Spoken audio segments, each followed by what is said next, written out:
और देखिए, कोरोना को लेकर लगातार मुख्यमंत्री चर्चा कर रहे हैं जनप्रतिनिधियों के साथ। आज भी उत्तरी छोटानागपुर प्रमंडल के सांसदों और विधायकों के साथ वर्चुअल मीटिंग चल रही है। सुनिए क्या कुछ बातचीत हो रही है। इतने अच्छे हमारे डॉक्टर हैं, इतने हमारे दिग्गज एक्सपर्ट हैं, इनको बुलाकर इनकी सलाह लेकर, इनको जो सही आंकड़े हैं देकर, इनकी भी सलाह लेकर हम लोगों को जो अपने नियम हैं, गाइडलाइंस हैं इस कोविड प्रबंधन के लिए, वो हम लोगों को तैयार करना चाहिए। एक मेडिकल काउंसिल होना मैं समझता हूं बहुत ही अनिवार्य है।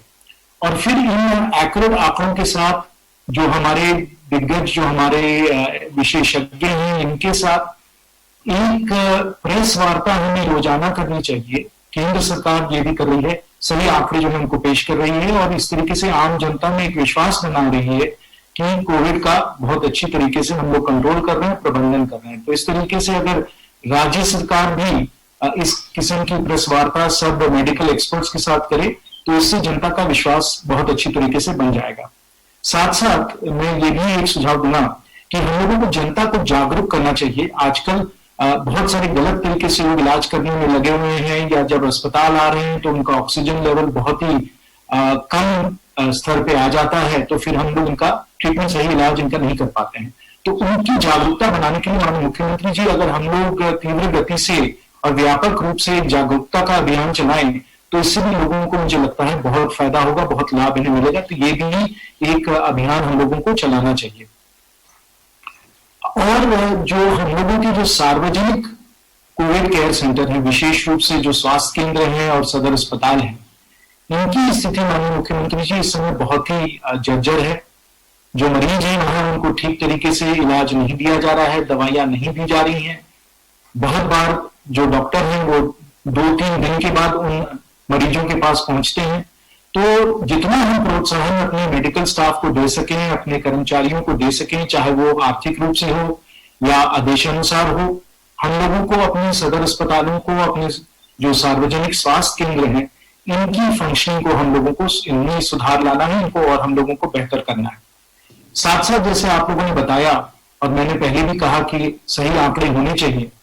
जो हमारे अस्पतालों का और कोविड केयर सेंटर का रियल टाइम का डेटा है, और यहाँ मैं रामगढ़ जिले के बारे में आप लोगों को बताना चाहूंगा, जहां माननीय डीसी साहब ने और सब जो लोग हैं मिलजुल कर उन्होंने बहुत ही अच्छी तरीके से जिला कंट्रोल रूम चलाया है। और रियल टाइम डेटा हर हॉस्पिटल से लेकर जो लोग इलाज के लिए प्रयासरत हैं उन लोगों को सही आंकड़े देकर जल्द से जल्द उनको हॉस्पिटल में सुविधा दिलवाई है। तो इसी प्रकार से रियल टाइम अगर हमारे कंट्रोल रूम चले, वहां से एम्बुलेंस का डिस्पैच हो, ये मैं समझता हूं बहुत जरूरी है और कई जिलों में इसे किया भी जा रहा है। लेकिन कंट्रोल रूम की फंक्शनिंग जो है ये बहुत बहुत जरूरी है। 2 और विषय माननीय मुख्यमंत्री जी, फिर मैं अपनी बात समाप्त करूंगा। एक तो यह है, जैसे आपने दिखाया शुक्ला जी, कि हॉस्पिटल बेड का विस्तार हुआ है, लेकिन अभी भी अगर हम हजारीबाग रामगढ़ की बात करें तो कुल मिलाकर ऑक्सीजन बेड हम लोगों के 600 से 800 से ज्यादा नहीं है। तो अगर पर पॉपुलेशन देखा जाए तो 0.2 to 0.4 बेड्स पर 1000 पॉपुलेशन हमारा है। WHO की जो अनुशंसा है, रिकमेंडेशन है, वो 3 है। चलिए 3 हम नहीं पहुंच सकते हैं, लेकिन अभी भी हम लोगों को ऑक्सीजन बेड का विस्तार करना बहुत जरूरी है। इसे 2 गुना 3 गुना करना है, जिसमें लोगों को हॉस्पिटल में ऑक्सीजन बेड हम लोग उपलब्ध करवा दें। तो इनका विस्तार करना बहुत बहुत जरूरी है। और अंत में माननीय मुख्यमंत्री जी, जैसे आप लोगों ने बताया कि जो वैक्सीनेशन का अभियान है इसको आप लोग तेजी से बढ़ा रहे हैं, इसे भी हम लोगों को बहुत तेजी से लोगों को जागरूक करके करवा देना चाहिए। आज के समय जो लोग बीमार पड़ रहे हैं, अधिकतम जिन लोगों की जान जा रही है वो कम उम्र के हैं, क्योंकि इनका भी वैक्सीनेशन नहीं हो पाया है। तो मैं आपसे विनम्र प्रार्थना करूंगा कि लोगों को जागरूक करके वैक्सीनेशन का जो अभियान है, इसको, टीकाकरण का अभियान को हम लोग तीव्र गति दें और जल्द से जल्द खासकर कम उम्र के लोगों को हम लोग टीकाकरण उपलब्ध करवा दें। बहुत बहुत धन्यवाद माननीय मुख्यमंत्री जी। हम लोग सब आपके साथ हैं।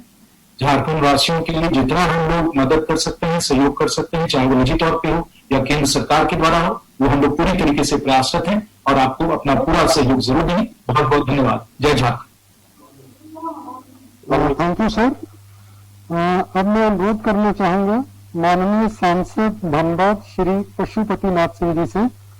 सर, आप अपनी बात को संक्षेप में 3 मिनट के अंदर रखने का प्रयास करें क्योंकि संख्या काफी ज्यादा है। माननीय सांसद धनबाद श्री पशुपतिनाथ सिंह जी। माननीय मुख्यमंत्री जी, नेता विधायक दल भारतीय जनता पार्टी बाबूलाल मरांडी जी, सभी माननीय सांसदगण, सभी माननीय विधायकगण, अधिकारीगण, पहले तो मुख्यमंत्री जी को जो आज बैठक रखे हैं इस कदम के लिए सराहना करता हूं। मुख्यमंत्री जी, आपने गंभीरता को समझा, जनप्रतिनिधियों के विचार को लेने के लिए बैठक को आयोजित किया है, लेकिन दुख होता है कि सभी जिला में प्रभारी मंत्री और धनबाद जिला में प्रभारी मंत्री के रूप में स्वास्थ्य मंत्री। अब यह दूसरे चरण में जो कोरोना का आया, आज तक न कोई बैठक न कभी आप भेजिए धनबाद जिला का नहीं। यह हम सुझाव के तौर पर दे रहे हैं, कोई शिकायत के तौर पर इस बात को नहीं लेंगे। कोरोना का पहला सप्ताह वो रोगी के हाथ में रहता है। जब उसे छींक आई, सर्दी हुआ, बुखार हुआ, तो कोरोना का पहला सप्ताह उसके बस में है कि उसका इलाज के लिए कदम आगे बढ़ाए, कोरोना का टेस्ट कराए। लेकिन वह टेस्ट कराने के बाद 8 दिन तक अभी भी रिपोर्ट नहीं आता है। तब तक कोरोना का प्रकोप दूसरी ओर बढ़ जाता है और यह दूसरे फेज में सबसे अधिक रोगी वह मिल रहा है जो फेफड़ा ऑक्सीजन लेवल घट गया या फेफड़ा का संक्रमण हो गया। और दूसरे, जब वह डॉक्टर के पास पहुंचते हैं तब तक रिपोर्ट आने के बाद तब तक मामला संभलता नहीं और तीसरे चरण में पहुंच जाते हैं कि भगवान के सहारे उनकी जिंदगी रहेगी कि नहीं रहेगी। हम लोगों ने इस स्टेज को पार किया है। बहुत से छटपटाते हुए लोग हॉस्पिटल के बाहर दम तोड़ दिए। वह हॉस्पिटल तक उनकी इलाज, समुचित इलाज हो भी नहीं पाया और यह जो वहीं पर दम तोड़ दिए। लेकिन सरकारी अस्पताल में जगह नहीं रहने के कारण वह निजी अस्पताल में भी अपना इलाज कराने के लिए गए। मुझे ताज्जुब होता है, मैं भी संक्रमित हुआ था लंग्स का अभी जनवरी-फरवरी में। वेदांता में रांची इलाज करा, 10 दिनों तक रहा और वहां के बिलिंग और यहां के बिलिंग में 3 गुना का फर्क है।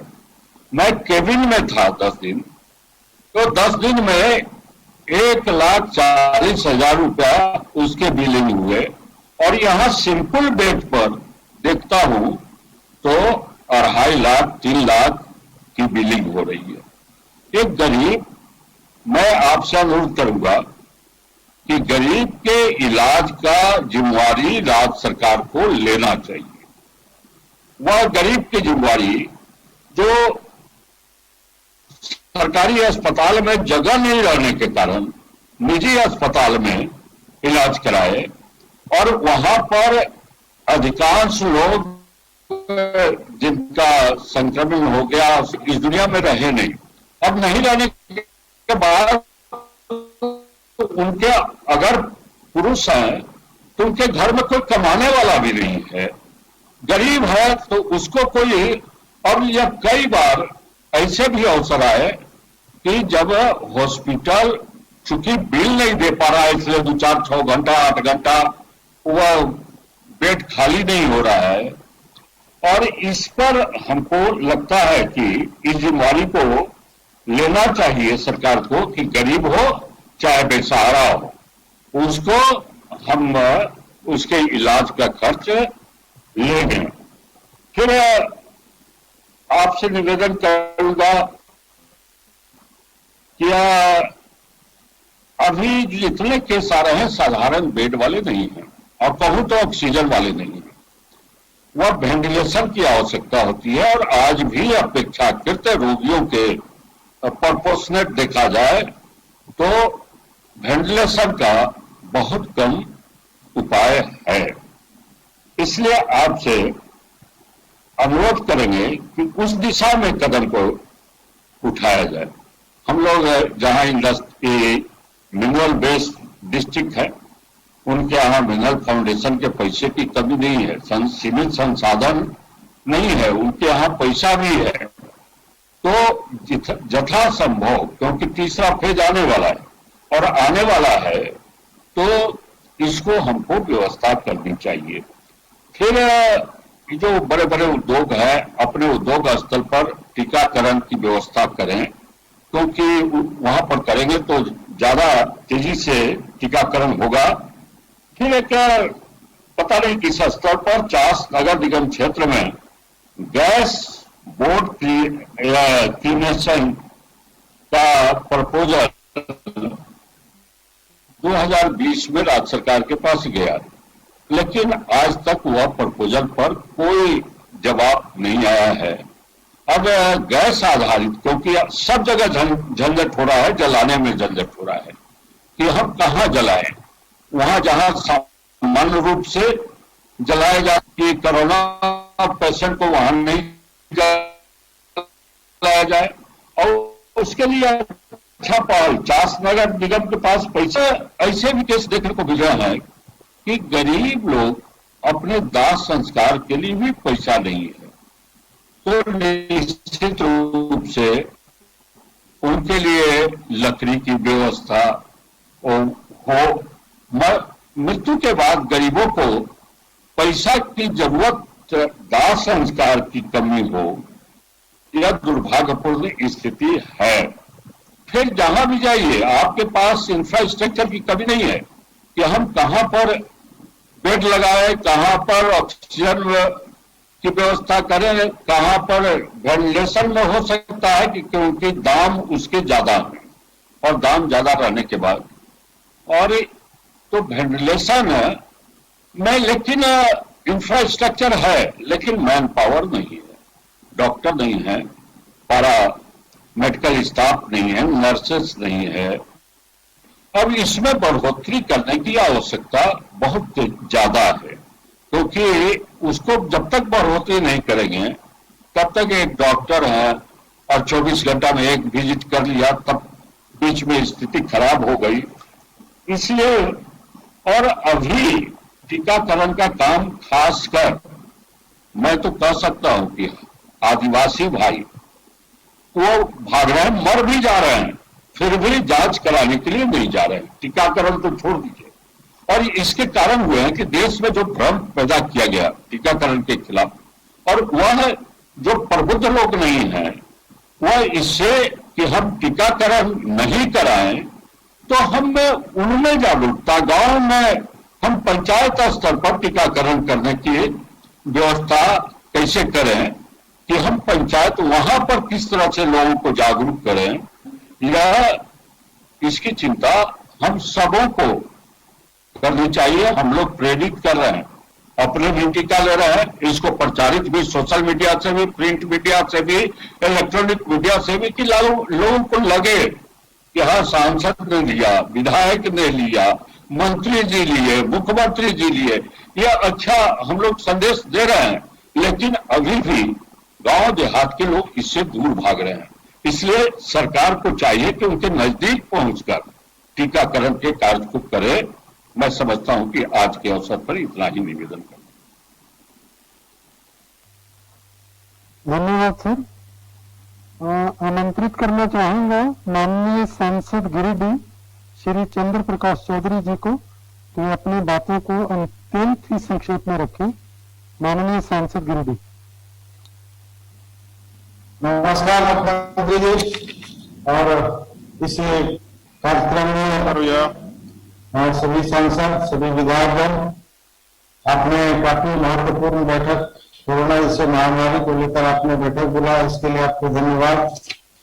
और इतने बड़े महामारी में अभी हम लोग यही देख रहे हैं, क्योंकि हर एक लोगों से हम लोग संपर्क में भी रह रहे हैं, खास करके ग्रामीण क्षेत्रों में जो हमारे प्रखंड स्तर पर कोविड सेंटर का व्यवस्था हो, ताकि गांव के लोग, जैसा भी माननीय पशुपतिनाथ सिंह ने भी कहा कि ग्रामीण क्षेत्र में थोड़ा जागरूकता लाने का आवश्यकता है। कोविड सेंटर बनाकर वहां पर लोगों को दवा की व्यवस्था होनी चाहिए। और ये जांच प्रक्रिया के बारे में भी कहा गया, जो कोरोना जांच हो रहा है, जांच तो हो रहा है, लेकिन रिपोर्ट आने में थोड़ा काफी विलंब हो रहा है, इसलिए जांच प्रक्रिया को भी अच्छे ढंग से रखा जाए। ग्रामीण क्षेत्र में जो स्वास्थ्य सुविधा है उसको बढ़ाया जाए। और जो नर्सेस और डॉक्टर्स की जो कमी है, जिसका हम लोग देखते हैं, हम लोग तो बेड बढ़ा रहे हैं, लेकिन वहां पर हमारे मेडिकल स्टाफ की कमी के चलते भी हम लोग पेशेंट को वहां पर नहीं दे पा रहे। इसलिए मेरे ओर से सुझाव है कि जो ट्रेनिंग में हमारे नर्सेस हैं या डॉक्टर्स हैं, उनका भी हम लोग, या रिटायर्ड डॉक्टर है, उनका भी हम लोग लाभ ले सकें। और अभी आपने जो लॉकडाउन किया है और स्वास्थ्य सुरक्षा सप्ताह के रूप में जो आप लोग, हम लोग मना रहे हैं, जो लॉकडाउन किया है, इसको हमको लगता है, मेरा सुझाव है कि 1 हफ्ते के लिए पूर्ण लॉकडाउन हो, ताकि कमी तो आ रही है, लेकिन इसको और कमी लाने के लिए हम लोगों को 1 हफ्ते के लिए पूर्ण लॉकडाउन करना चाहिए। और पंचायत लेवल पर क्वारंटाइन सेंटर हो, या स्कूल हो, या पंचायत भवन हो, जिसमें लोग जो हमारे मजदूर आ रहे हैं, जो जिनको जांच हो रहा है, जो होम आइसोलेशन का जरूरत है, उनको हम लोग दे सकें। के साथ साथ जो हमारे प्रवासी मजदूर हैं, जो अभी फिर से वापस लौटे हैं, बीच में चले गए थे, तो उनको भी कैसे रोजगार हम लोग दें, क्योंकि रोज कमाने खाने वाले मजदूर के बारे में भी हम लोगों को चिंता करना चाहिए। और एक सुझाव है कि वेंटिलेशन की संख्या को हम लोग बढ़ाएं, ऑक्सीजन बेड हम लोग बढ़ाएं, ताकि हम लोग तुरंत राहत दे सके। बहुत से लोग होते हैं कि विलम्ब आने के चलते कई जगह पर हम लोगों ने देखा भी कि हॉस्पिटल में बेड नहीं मिलने के चलते लोगों ने दम तोड़ा है। तो विलम्ब से आने के नहीं हो, जानकारी उनको पूरा मिले और जागरूकता अभियान चला, वैक्सीनेशन का जो कार्यक्रम चल रहा है, अभी युवा वर्ग को हम लोगों को देना है, तो यह सुविधा ज्यादा से ज्यादा लोगों को मिले। क्योंकि हम लोग देख रहे हैं कि पहले जो हम लोग 45 से ऊपर दिए, 60 से ऊपर वालों को दिए, उसमें हुआ, लेकिन बहुत सारे लोग नहीं भी ले पाए, और यह कमियां भी बीच में हम लोग महसूस कर रहे हैं, सेंटर में वैक्सीन की कमी है, लेकिन उसको पूर्ण रूप से उपलब्ध हो, ताकि हम लोग इस वैक्सीनेशन का कार्यक्रम को भी हम लोग पूरा ढंग से, अच्छे ढंग से कर सके। और जो घटनाएं घट रही है, जो लोग कोविड से नुकसान हो रहा है, लोग जान दे रहे हैं, वैसे लोगों को ज्यादा से ज्यादा बचाया जा सके। इसके लिए आपको धन्यवाद, सबको प्रणाम। धन्यवाद सर। अब मैं अनुरोध करना चाहूंगा माननीय सांसद कोडरमा श्रीमती अन्नपूर्णा देवी जी से कि वे अपने विचारों को संक्षेप में रखें। माननीय सांसद कोडरमा। धन्यवाद मुख्यमंत्री जी, आपको बहुत बहुत धन्यवाद। सबसे पहले कि आज सभी माननीय लगातार 3 दिन से देख रहे हैं कि आप सभी राज्य के माननीय सांसद विधायकों के साथ इस कोविड महामारी में के बारे में चर्चा कर रहे हैं। और इस महामारी में आदरणीय प्रधानमंत्री जी से लेकर माननीय मुख्यमंत्री जी हो, जनप्रतिनिधि हो, विधायक, सांसद के साथ साथ मुखिया तक सभी लोग अपने अपने स्तर से, अपने तरह से लोग सहयोग कर रहे हैं। तो इस कार्यक्रम में सभी हमारे माननीय आदरणीय बाबूलाल मरांडी जी, सभी माननीय सांसद, सभी विधायक और राज्य के सभी वरिष्ठ पदाधिकारी, सभी मंत्रीगण, तो इसमें सब लोग लगे हैं, सभी लोग अपने अपने स्तर से काम कर रहे हैं। मेरा 2-3 सुझाव है, क्योंकि सभी लोग इस बारे में बता ही रहे हैं कि अभी जो दिक्कतें आती है कि सरकारी अस्पताल में जैसे ऑक्सीजन की कमी हो रही है, तो एक तो ये पहले ये भी सुझाव आप लोगों के माध्यम से भी शायद ये कार्यक्रम एक चल रहा है कि सभी सरकारी अस्पताल में हम ऑक्सीजन प्लांट लगाएं। और इसके साथ ही साथ मेरा एक और सुझाव होगा कि ऑक्सीजन प्लांट जो 50 बेड से ऊपर का अस्पताल है, प्राइवेट भी है, तो उनको भी लगाने के लिए कहा जाए ताकि किसी तरह की वहां भी दिक्कत ना हो। ऑक्सीजन प्लांट की व्यवस्था दोनों ही जगह हो, प्राइवेट हो और सरकारी में भी हो। और ऑक्सीजन अभी चूंकि सिलेंडर का भी व्यवस्था हो नहीं पा रहा, मिल नहीं रहा है बहुत जगह, जैसे हम लोग भी देना चाहते हैं, डोनेट करना चाहते हैं, लेकिन अगर कोई सोर्स हो, माननीय मुख्यमंत्री जी आपके माध्यम से या चीफ सेक्रेटरी साहब हैं कहीं से भी, तो कुछ अगर ऐसा जानकारी मिले तो कुछ ऑक्सीजन सिलेंडर खरीद के भी हम लोग देंगे। क्षेत्र में चूंकि 6 विधानसभा पड़ता है और 3 जिला पड़ता है मेरा, हजारीबाग, कोडरमा और गिरिडीह, तो तीनों ही जगह में मतलब सुदूरवर्ती प्रखंड है, उस सब सुदूरवर्ती प्रखंड में काफी परेशानी होती है। अगर आप कोडरमा में ले लें तो सतगावा प्रखंड बहुत दूर में है, वहां से लोगों को कोडरमा आते आते तक में परेशानी होती है। गिरिडीह जिला का गांवा है, तिसरी है, राजधनवार है, इस तरह सरिया है, तो ये सब प्रखंड भी है, तो सुदूर में पड़ता है, दूर पड़ता है, वहां से अगर पहुंचे गिरिडीह तो बहुत देर हो जाती है। तो इसीलिए एक ये प्रयास हो कि हर सरकारी अस्पताल जो प्रखंड मुख्यालय में है, जो सुदूरवर्ती प्रखंड में है, उस सुदूरवर्ती प्रखंड में एक उस अस्पताल, वहां पर जो अस्पताल है वहां पर ऑक्सीजन की व्यवस्था, ऑक्सीजन सिलेंडर के साथ बेड की व्यवस्था हो, 5 ही क्यों ना हो, 10 ही क्यों ना हो, ताकि वहां तुरंत में जिसको जरूरत हो सके उसको हो सके, उसको व्यवस्था मिल सके। हम उदाहरण के लिए बताएंगे कि इचाक प्रखंड में खुटिया एक गांव है, अखबार में भी आया था, देखे होंगे, 10 दिन के अंदर लगभग 15 लोग वहां डेथ कर गया और आज भी बहुत सारे लोग वहां बीमार हैं। तो वैसे लोगों को मतलब अगर थोड़ा सा अगर नजदीक में, अगर वहां पर इचाक प्रखंड में अगर व्यवस्था होती तो शायद लोगों को दिक्कतें ना हो। एक बार मैडम वो गांव का नाम बताइए तो जहाँ 10 लोग की इचाक प्रखंड में कुटवा 10 दिन में 15 लोग डेथ किया है। ठीक है, ठीक। और अभी भी कई बीमार है। तो इस तरह गांव का गांव अभी हम लोग देख रहे हैं, जैसे सूचना मिल रही है बरकट्टा प्रखंड है, कई प्रखंड के मतलब सुदूरवर्ती गांव में कि गांव का गांव प्रभावित हो गया है। एक तो थोड़ा लोग जल्दी जांच भी नहीं कराना चाहता, और जहां जांच भी हुआ है अगर कहीं पे जा भी रहे हैं तो रिपोर्ट लेट आने के वजह से भी परेशानी हो जा रही है। तो एक मेरा ये भी सुझाव होगा कि जो जांच रिपोर्ट है वो थोड़ा जल्दी अगर व्यवस्था हो जाए, उपलब्ध हो जाए, मिल जाए, तो हमें लगता है उससे भी बहुत हद तक ये संक्रमण होने से ज्यादा मास में ये बच सकता है। तो एक इसका भी व्यवस्था किया जाए। और टीकाकरण में, खास करके टीकाकरण और जांच में जो लोग भाग रहे हैं, टीकाकरण जल्दी नहीं करा रहे हैं, तो इसके लिए सब लोग, हम सभी जनप्रतिनिधि तो इसमें सब लोग सहयोग कर ही रहे हैं, लेकिन और नीचे स्तर पर हमारे पंचायत के जो प्रतिनिधि हैं, सामाजिक कार्यकर्ता हैं, एनजीओ के लोग हैं, हम उनसे भी आग्रह करें, उन लोगों को भी इन्वॉल्व अगर हम करेंगे।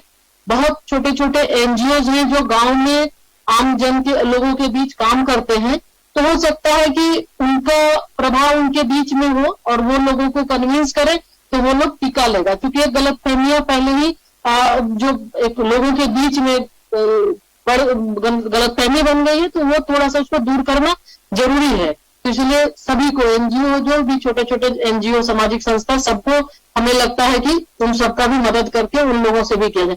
और एक पीएम केयर फंड में कई वेंटिलेटर भी आए हुए हैं, तो वेंटिलेटर का चालू नहीं है, तो वैसे जगह पे जहां जहां है टेक्नीशियन का व्यवस्था करके, क्योंकि अभी आवश्यकता है वेंटिलेटर का, बहुत ऑक्सीजन के बगैर, बहुत वेंटिलेटर के बगैर हमारे यहाँ के लोग डेथ कर रहे हैं। तो इसलिए उसको भी जितना जल्दी हो सके उसमें भी टेक्नीशियन की व्यवस्था कर उसको भी चालू करवाया जाए, ताकि लोगों को कोई परेशानी ना हो। इसके साथ ही जहां पर जो जांच होती है, तो जो एक मेडिकल किट आप लोगों के माध्यम से दिया जा रहा है, सरकार के माध्यम से भी दिया जा रहा है, तो मेडिकल किट उस गांव में, अगर किसी गांव में जांच हुआ, वहां पर कोरोना पेशेंट पाया गया, तो वहां पर उन लोगों को किट समुचित रूप से लोगों को मिल जाए। ये हम कहेंगे कि इस पर स्ट्रिक्टली एकदम अस्पताल में, चाहे सदर अस्पताल हो या प्रखंड के अस्पताल, सभी जगह ये लोगों को कहा जाए कि किट उपलब्ध करा दें। और जैसे नॉन कोविड वार्ड है, तो नॉन कोविड वार्ड में भी कई बार ऐसे देखने को मिला जो प्रेग्नेंट हैं, अब जाती हैं तो अभी थोड़ी सी उनको इलाज में परेशानी हो रही है, प्रेगनेंसी के समय में, या कोई डायलिसिस करा रहा है या अन्य कोई परेशानी है, तो वहां पर भी हम चाहेंगे, क्योंकि स्वास्थ्य मंत्री जी भी हैं, मुख्यमंत्री जी हैं, तो आप कि वहां पर भी हॉस्पिटल में थोड़ा बोल के डॉक्टर्स को कि वहां भी थोड़ा सा समुचित व्यवस्था रहे, ताकि उनको भी कोई परेशानी, किसी तरह की दिक्कत ना हो। और एक और आग्रह करेंगे माननीय मुख्यमंत्री जी, कोडरमा में बांजेडी पावर प्लांट है, बांजेडी प्लांट में एक अस्पताल बना हुआ है, उसमें अभी उस पर चेयरमैन से भी मेरी बात हुई थी 4-5 दिन पहले, तो वो तैयार है, और अभी डीसी साहब को भी कहे थे, तो वो विजिट के लिए गए थे, वो देख भी लिए, सारी सुविधा है, वो सारा चीज व्यवस्था करा देंगे, सिर्फ डॉक्टर और टेक्नीशियन की व्यवस्था वहां पे करा देनी है। तो 200-250 बेड का वो अस्पताल है, सभी सुविधा वो लोग देने के लिए तैयार है, तो वो भी अगर शुरू हो जाए तो उसके माध्यम से भी बहुत हद तक लोगों को सुविधा मिल जाएगी। क्योंकि हमारे यहाँ चाहे गिरिडीह में अगर लोग बीमार पड़ रहे हैं, बगोदर हो, गांडे आप देख रहे हैं एकदम लास्ट जामताड़ा बॉर्डर पे है, तो अगर उधर बीमार पड़ते हैं तो वहां से लोगों को या तो हजारीबाग में बेड मिल पाना या फिर रांची आना बहुत मुश्किल हो जा रही है, और उसी स्थिति में लोग परेशान हो जा रहे हैं, और उसी में डेथ ज्यादा हो रहा है ऑक्सीजन की कमी से और ये से। तो हम चाहेंगे कि थोड़ा अगर नजदीक में भी कुछ कुछ व्यवस्था अगर समुचित हो जाए तो ऐसी स्थिति में सुविधा होगी। और कुछ और इसके अलावा भी कुछ साल आम लोगों का जो लोग मिलते हैं, बात होती है, तो उसमें कुछ समस्या, वृद्धा पेंशन ये सब की समस्या है, अभी लोगों को नहीं मिल पाया है। तो हम चाहेंगे कि इस समय अगर वृद्धावस्था पेंशन, विकलांग पेंशन, विधवा पेंशन लोगों को मिल जाए तो उनको कुछ इसमें लाभ मिलेगा, उनको भी समस्या का उसका समाधान होगा। पैक्स में जो लोग धान दिया है उस कृषक को पैसा नहीं मिला है, वो भी पैसा अगर अभी मिल जाए तो उनके लिए ये अभी सुविधा हो जाएगी। और जन वितरण वाला में भी एक बार ध्यान देने की आवश्यकता है कि जन वितरण में भी सही समय पे आम जन को जो राशन मिल रहा है वो राशन उसको उपलब्ध करा दिया जाए, ताकि उन गरीब को भी कोई दिक्कत ना हो। तो हम यही आग्रह करेंगे कि आज जो ये बैठक किए हैं, कुछ सुझाव हमारे जो थे हम आपको दिए, और जो बैठक है बहुत ही अच्छा ये पहल है। और जहां कहीं भी, चूंकि राज्य के हित के लिए हम सब आपके साथ हैं, जहां कहीं भी आवश्यकता हो व्यक्तिगत लेवल पर, भारत सरकार के स्तर पर हम सभी सहयोग देने के लिए तैयार है, ताकि झारखंड राज्य के लोगों को समुचित व्यवस्था मिल सके, उन्हें किसी तरह की कोई परेशानी ना हो और उन्हें हर तरह की सुविधा दी जाए। ये हम आपको यही हम आग्रह करना चाहेंगे। बहुत बहुत धन्यवाद। धन्यवाद मैडम। आपके कुछ सुझावों पर कार्रवाई हो भी चुकी है, जिसके बारे में बैठक के अंत में माननीय मुख्यमंत्री जी जानकारी देंगे। अब मैं आमंत्रित करना चाहूंगा माननीय सांसद चतरा श्री सुनील कुमार सिंह जी से कि वे अपनी बात को संक्षेप में रखें। माननीय सांसद चतरा।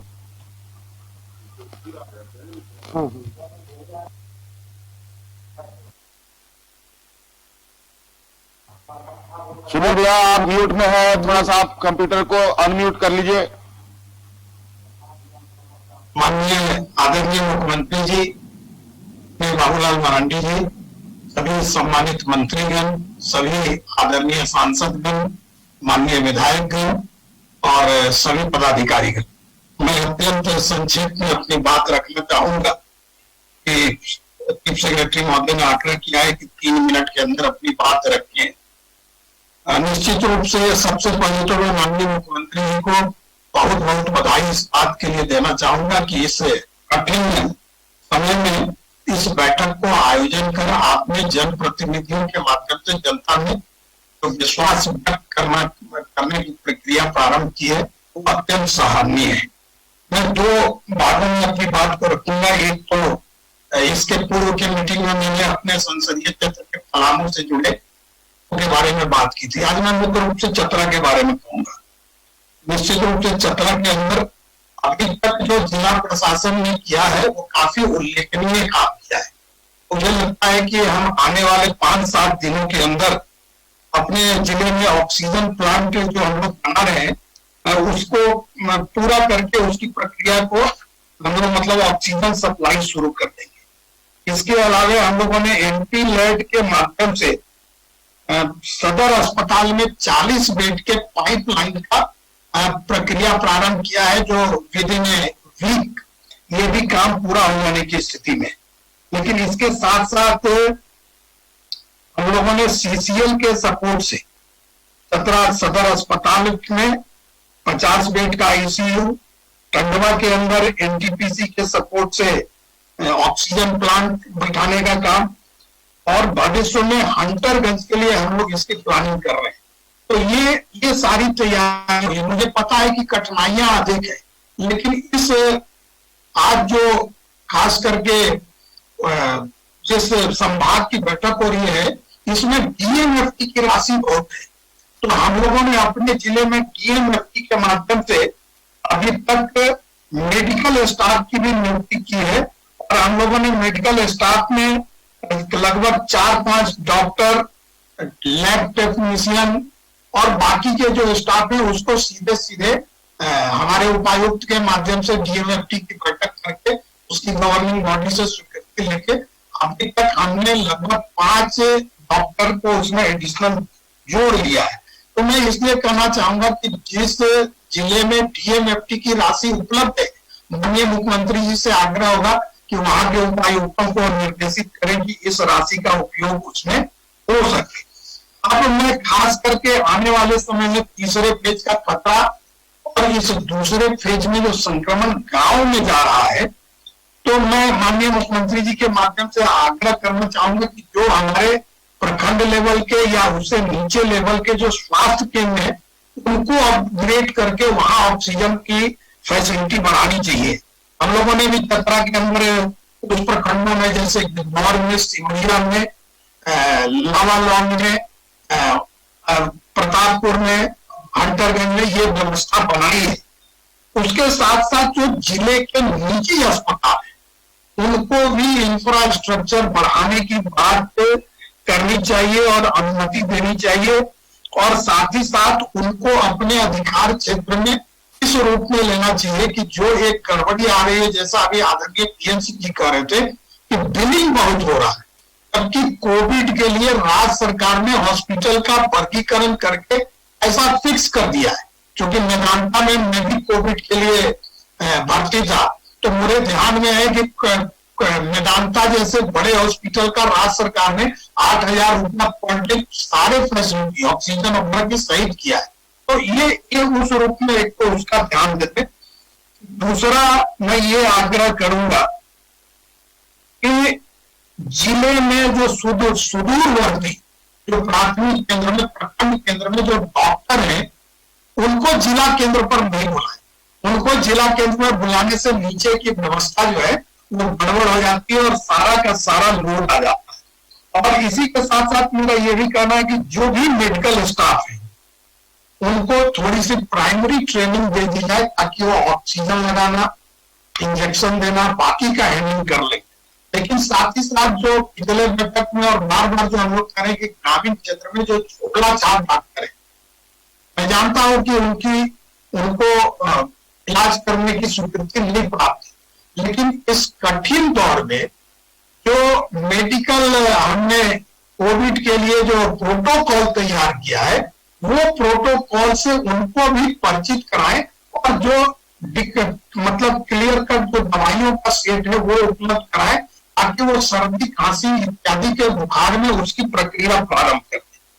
साथ ही साथ ग्रामीण क्षेत्र में मैंने कहा था, मेरा आग्रह होता कि ग्रामीण क्षेत्र में ज्यादा से ज्यादा जागरूकता बढ़ाने के लिए पंचायत स्तर तक के सभी प्रतिनिधियों को वीडियो के माध्यम से, ब्लॉक प्रमुख के माध्यम से, जिला परिषद के माध्यम से, विधायक और सांसद के माध्यम से उनकी लगातार इसी तरह की वर्चुअल मीटिंग कराई जाए, और साथ ही साथ प्रखंड स्तर पर ऑक्सीजन बेड की सुविधा इसको बढ़ाई। लेकिन इसी के साथ साथ मैं एक आग्रह जिला स्तर पर करूंगा माननीय मुख्यमंत्री जी की वो व्यवस्था हमें बनानी चाहिए।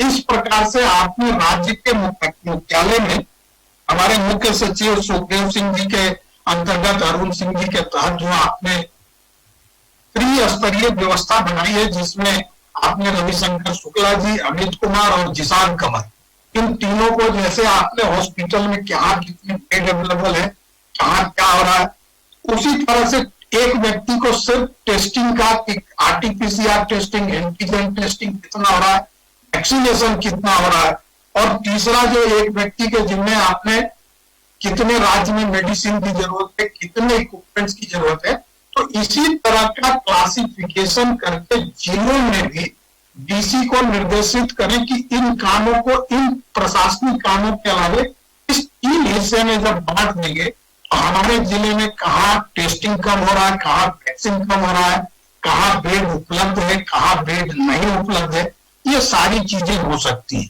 इसलिए हमको जल्द से जल्द हार्डवेयर की भी तैयारी करनी चाहिए। जैसे हमने हमारे उपायुक्त चतरा के नेतृत्व में हम लोगों ने आइडेंटिफाई करके अभी से ही हंटर गंज में एक लगभग इसको ध्यान में रखते हुए कि बच्चों में ये संक्रमण न फैले, तो हम जिला स्तर पर लगभग 100 बेड का एक अलग से आईसीयू उसके लिए व्यवस्था करें।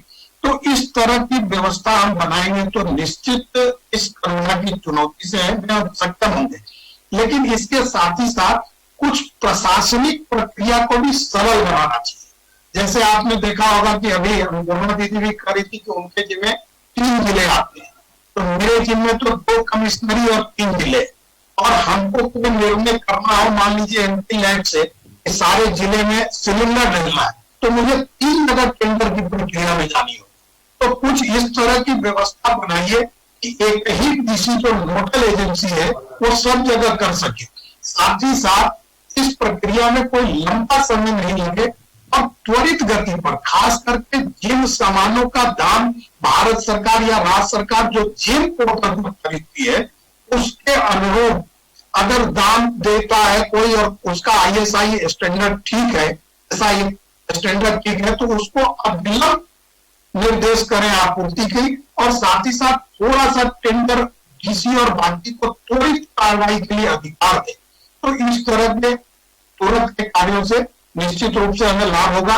एक बार फिर माननीय मुख्यमंत्री जी, आपने जो ये सराहनीय पहल की है इसके लिए निश्चित रूप से साधुवाद देते हैं, और हम लोगों के से आपकी जो भी अपेक्षा होगी भारत सरकार के स्तर पर, व्यक्तिगत स्तर पर, उसके अनुरूप हम लोग सदैव कार्य करने के लिए तैयार है। आपका बहुत बहुत धन्यवाद और आभार। बहुत बहुत धन्यवाद सुनील भैया। धन्यवाद सर। अब मैं आमंत्रित करना चाहूंगा माननीय मंत्री श्री सत्यानंद भोक्ता जी को कि अपने विचारों को संक्षेप में रखें। माननीय मंत्री श्री सत्यानंद भोक्ता जी।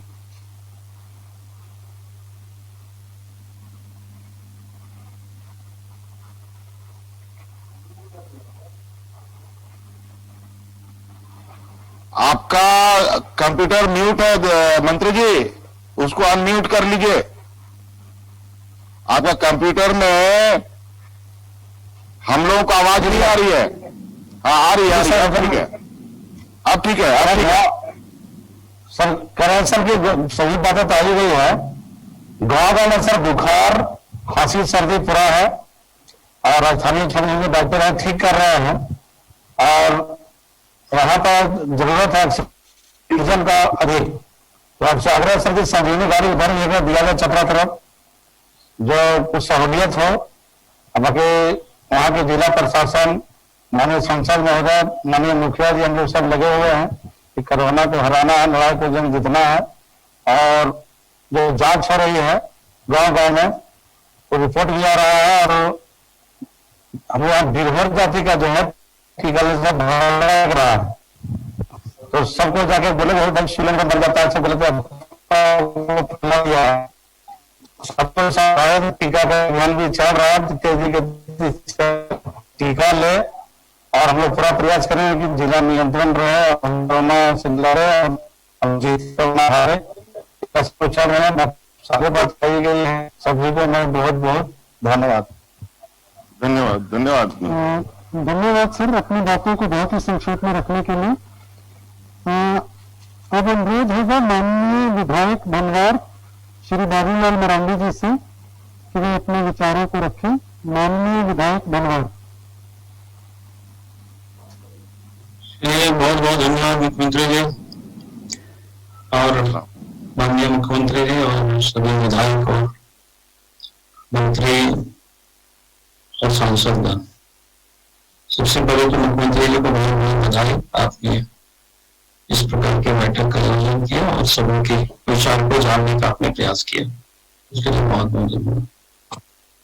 क्योंकि सबों का विचार आ ही रहा है और मैं वहां से शुरू करता हूँ, यहाँ खास करके अपने जिला से और क्षेत्र से, तो थोड़ा समझ में आ जाएगा। क्योंकि जुड़ा हुआ मामला उससे है, जैसे गिरिडीह जिला आज की तारीख में राज्य में सबसे बड़ा जिला है। ये मैंने वहां देखा, पूरा लिस्ट समझने की मैंने कोशिश की। पदाधिकारी लगे हुए काम कर रहे हैं, डॉक्टर भी काम कर रहे हैं और उपायुक्त है, सारे लोग काम कर रहे हैं।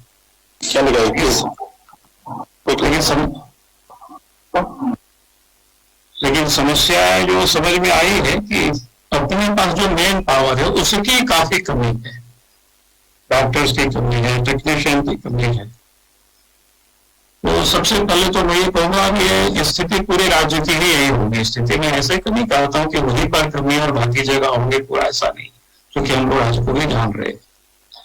इसलिए हम कहेंगे कि इस वक्त हमें व्यापक पैमाने पर डॉक्टर हो, नर्स हो, पैरामेडिकल हो, तो ये सब हमको जो जरूरतें हैं जो इस काम में लगाए जा सकते हैं, हमें उनको एड हॉक बेसिस पर ही सही उनको लेकिन अपॉइंट करना चाहिए। जो अभी लोग पास आउट किया है या फिर जो मेडिकल कॉलेज में फाइनल ईयर के भी जो छात्र हैं या पीजी में हैं या नर्सिंग ट्रेनिंग वगैरह में भी जो ट्रेनिंग ले रहे हैं, वैसे जो अंतिम ईयर के जो छात्र हैं, उन सारे लोगों को भी किस प्रकार से कामों में लोगों को जोड़ा जाए, ताकि इस समय जो ये संकट है उस पर हम लोग विजय प्राप्त कर सकें।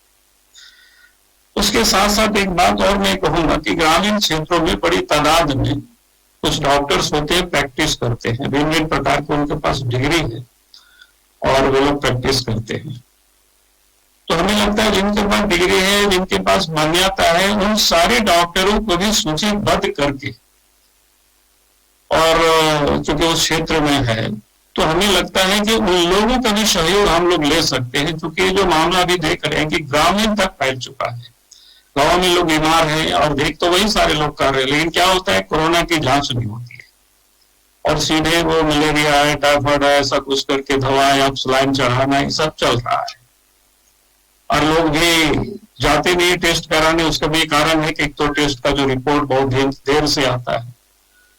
तो हमें लगता है एक दो जो मेन पावर की जो कमी है इसको तुरंत हम लोग फुलफिल करें और नए लोगों को, जैसे डॉक्टर्स को आप लेंगे तो हमें लगता है कि उन सब लोगों के लिए कुछ ऐसे पॉइंट्स भी देना चाहिए जो कि आने वाला कल में अगर उनकी नियुक्ति हो तो उसका पॉइंट उसमें ऐड हो जाए, जुड़ जाए, ताकि वो लोग फिर उत्साहित होकर के लोग काम करें। तो हमें लगता है इस मेन पावर को हम सब लोगों को पूरा करना चाहिए, तभी हम सब लोग इस पर जीत पाएंगे और कोरोना को हम सब लोग हरा पाएंगे। एक तो ये लगता था कि ये जरूरी है, जो मुझे समझ में आया उस बात को मैंने कहा। और उसके साथ साथ जो भी ध्यान में आ रहा है कि लोगों की इस वक्त जो जरूरत है, एक तो ऑक्सीजन बेड की अधिक मरीजों की जरूरत है, बाकी तो हम आइसोलेशन में रहते हैं। तो ऑक्सीजन बेड और बायोटेप्स इस सब चीजों को हमें बढ़ानी चाहिए और जिला का जो अस्पताल है वहां उसको हम सब लोगों को ठीक करना चाहिए। क्योंकि जिला अस्पतालों में खास करके जो सरकारी अस्पताल या प्राइवेट भी जो जिला मुख्यालय पर है और जिला मुख्यालय से हट के दिए, उसको भी सूचीबद्ध करके उसको हमें देखना चाहिए कहाँ हम किसको कितना बढ़ा सकते हैं।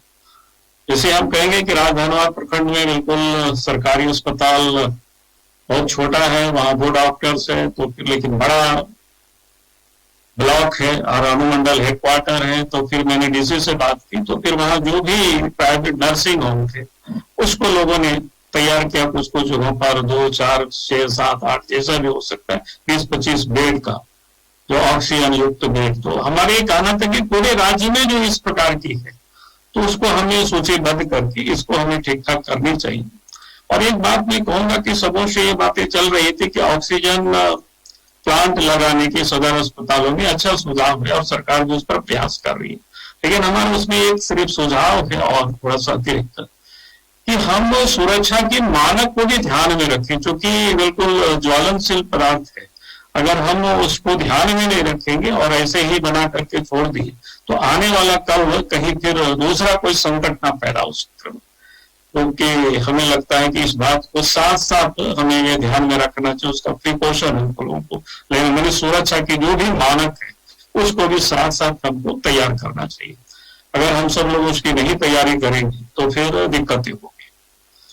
फिर जो हमने कहा कि ऑक्सीजन है या आईसीयू है, जैसे आज मैंने अखबारों में ही पढ़ा कि सदर अस्पतालों में जिन डॉक्टरों को रांची में दिया गया है, पदस्थापित किया गया, वो लोगों ने भी शायद लिख करके दिया है कि भाई वो लोग उसके लिए ट्रेंड नहीं है, उनको पता नहीं है ठीक प्रकार से।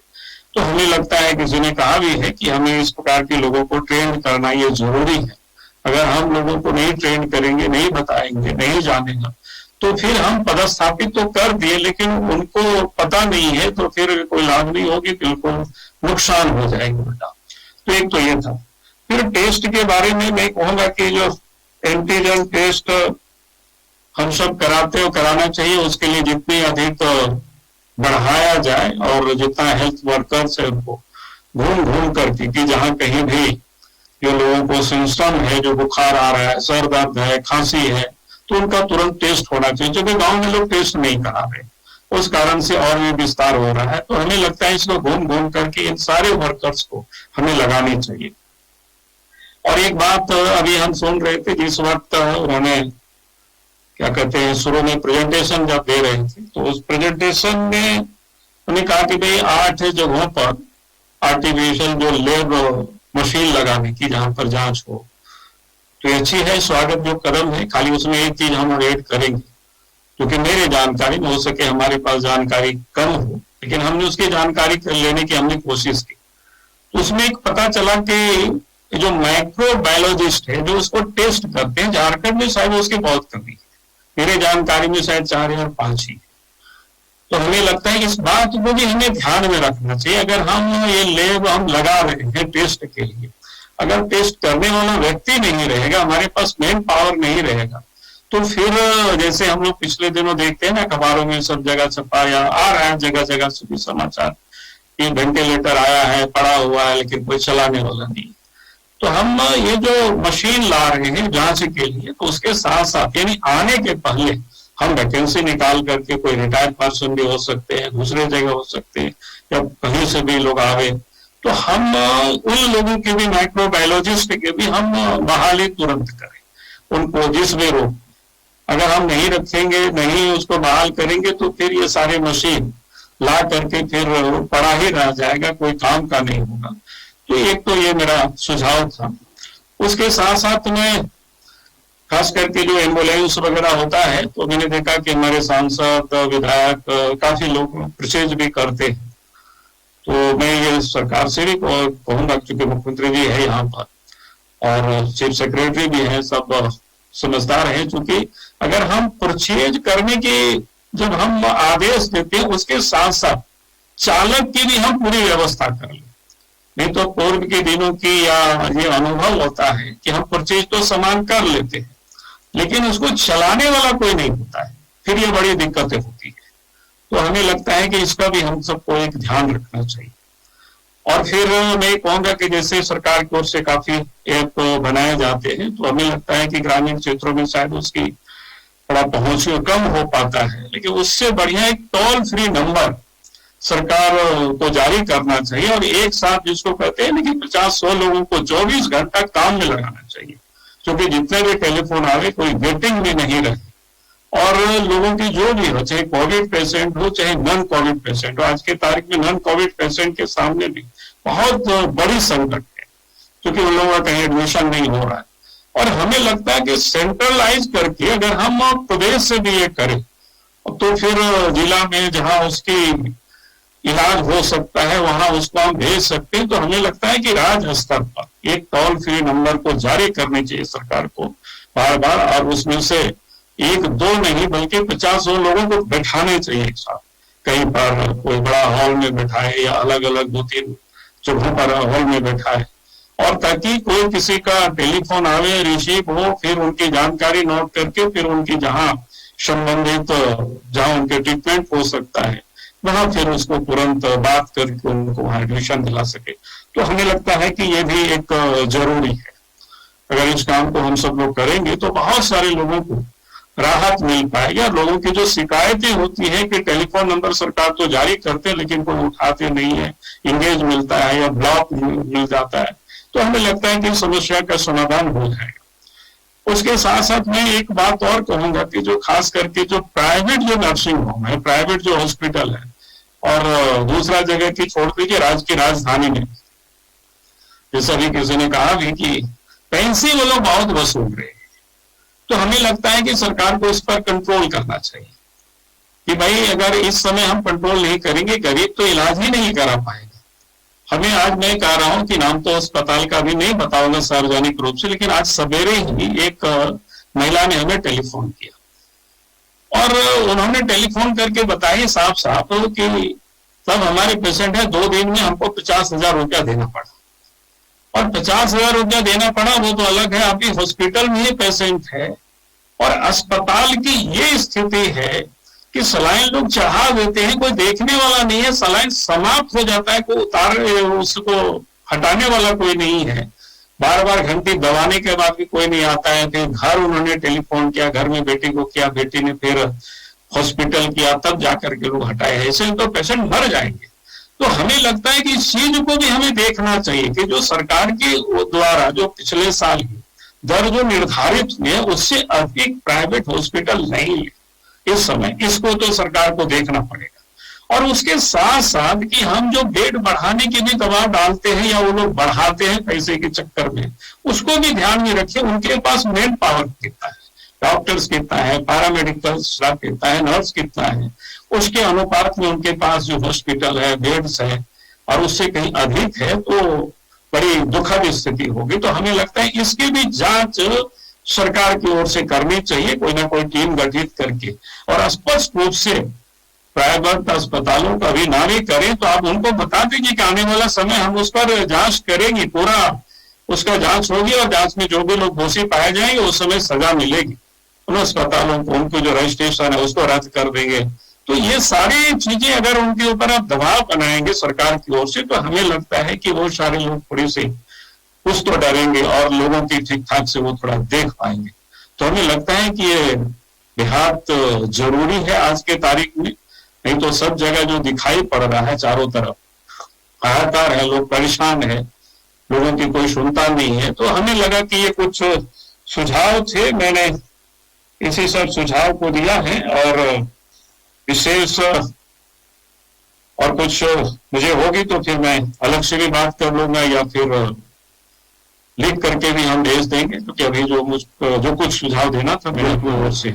आपका सुझाव पत्र आया है सर, आपका सुझाव पत्र हमें मिला है, इसके लिए बहुत बहुत धन्यवाद आपको।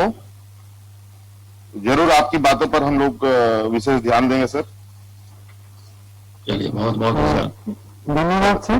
धन्यवाद सर।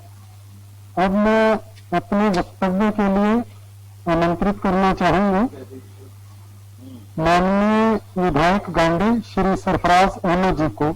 कृपया संक्षेप में अपनी बातों को रखें। माननीय विधायक गांधी।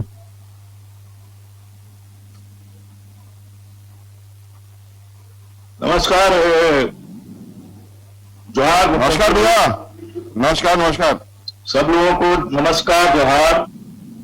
और आप कहाँ हैं अभी? अभी आप कहाँ है? कहाँ? हम वही हैं जहां आपसे बात हुई थी हमारी, और कुछ दिक्कतें हैं आने में, हम जल्दी लौट रहे हैं, जल्दी लौट रहे हैं। आप भी लॉकडाउन में फंस गए हैं? बहुत बुरी तरह सर, बहुत बुरी तरह फंसे हुए। हमने आपको मना किया था पहले जाने से। हाँ, आपने तो कहा था, लेकिन घर परिवार की भी ध्यान को रखना आप मजबूरी में होती है। चलिए कोई बात नहीं, बताइए। बहुत अच्छी बात है, और आपने एक अच्छा कदम पहल आपने पिछले बार भी किया था, और इस बार भी आप बहुत ही अच्छे ढंग से उसको कर रहे हैं। राज्य सरकार और आपके नेतृत्व में राज्य सरकार प्रशासन बहुत मेहनत कर रही है। ये काम सराहनीय, बहुत सराहनीय काम है। कहीं पर इसको कोई नहीं आनी चाहिए दिक्कत। और आज आप देख रहे हैं कि सारे लोग, चाहे वो किसी भी दल के हों, किसी एरिया के हों, मिलकर सब लोग आपके साथ खड़े हैं निश्चित रूप से।